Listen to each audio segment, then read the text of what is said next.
Okay, so Kava. Which one is it? It's Kava. It's both. Both. It's Yeah, both. that's It's kind of what I it's thought. Kava Kava. Yeah, yeah.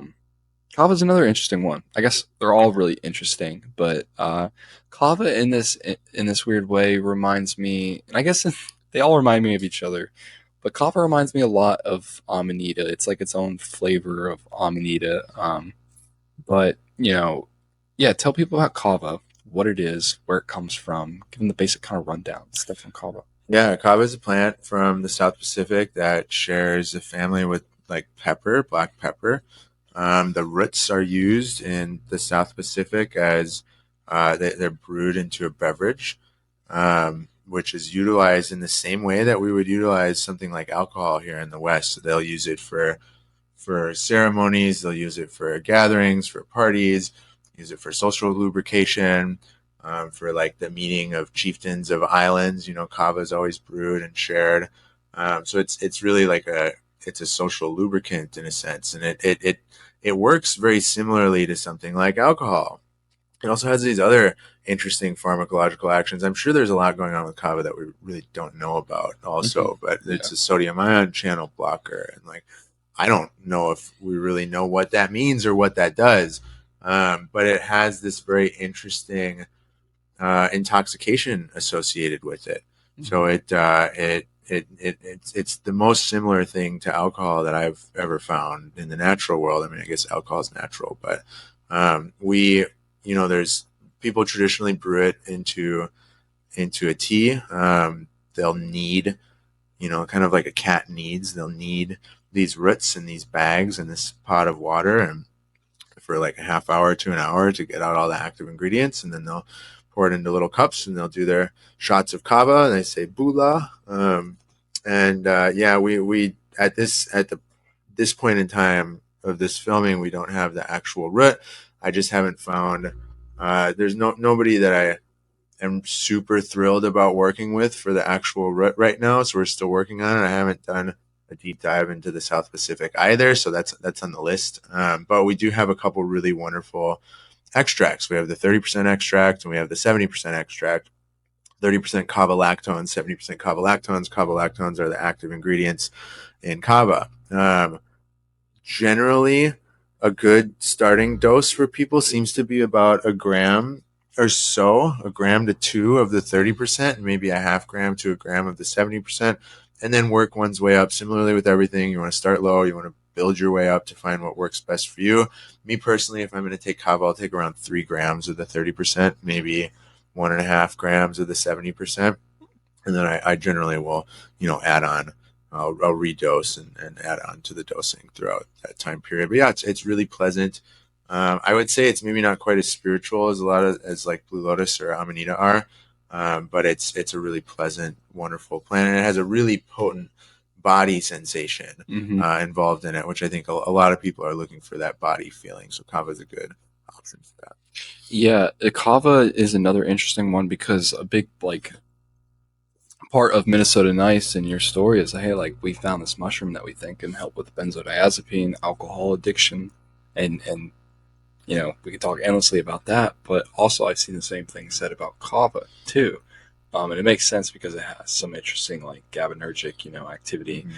and things like that. But yeah, could you maybe speak to that a little bit? And of course, you can bring up some of the pharmacological aspects to that. But ultimately, what this all comes down to for is the individual, right? Yeah. Because, like we've said, these things all affect everyone differently. But like, do you have any personal anecdotal experience you can share with us when it comes to that particular aspect? Yeah, so I would say that kava is a great substitute.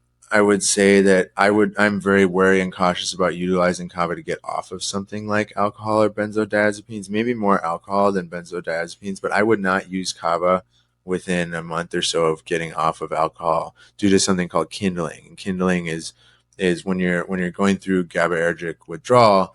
If you take something that hits the GABA system, and this is so prevalent with people going through benzo withdrawals, that if they drink a cup of chamomile tea, it can actually send them back into withdrawals and almost reset their entire healing process. One of the beautiful things about Amanita is that it doesn't seem to do that, which is really, really wild and really, really special, and is why it makes it such a good candidate for benzodiazepine withdrawal or for alcohol withdrawal. Kava, from what I've seen and from what I've heard, it does have the potential to do that. So I don't recommend Kava to anybody that's actually in the process of going through some sort of withdrawal or healing their brain after a GABAergic addiction.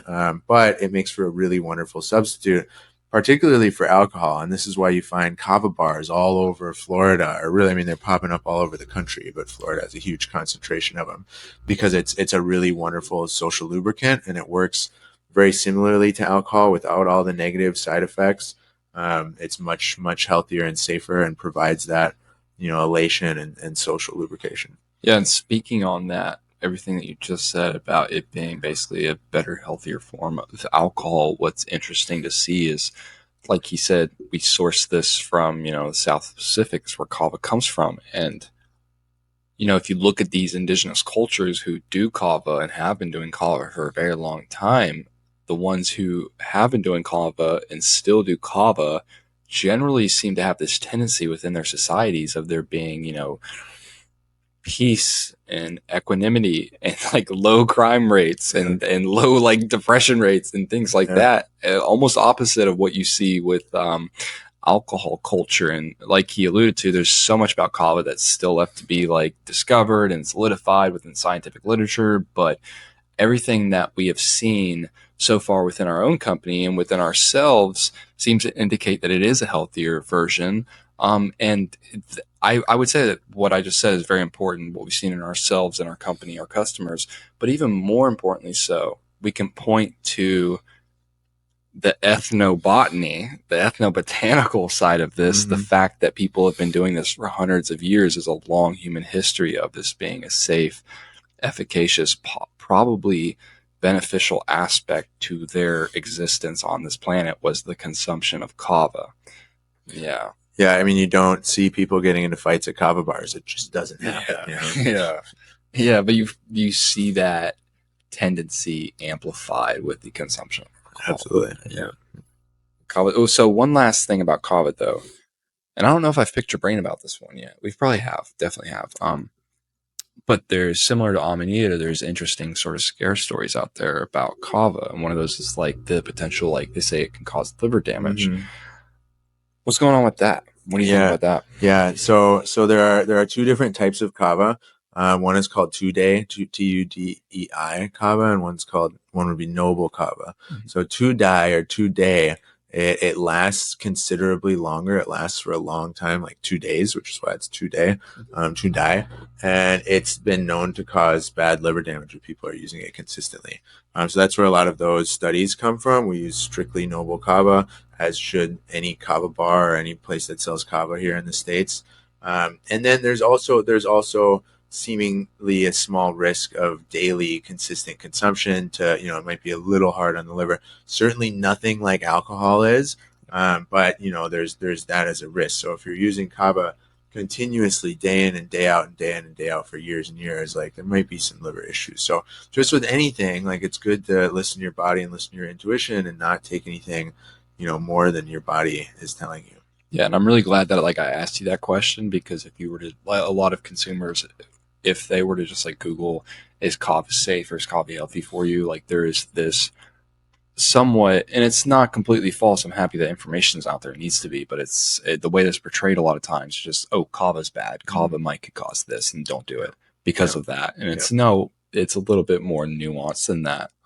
So kava's a cool one. Kava's cool. It has an interesting spirit, I think, attached to it because of all these things that we're pointing to at the Pacific Islanders as well too. Kava's, they say alcohol has got spirits, it's spirits, but I think that all these plants are a better personification of spirits. Sure. Yeah. Different type of spirit for sure. Yeah.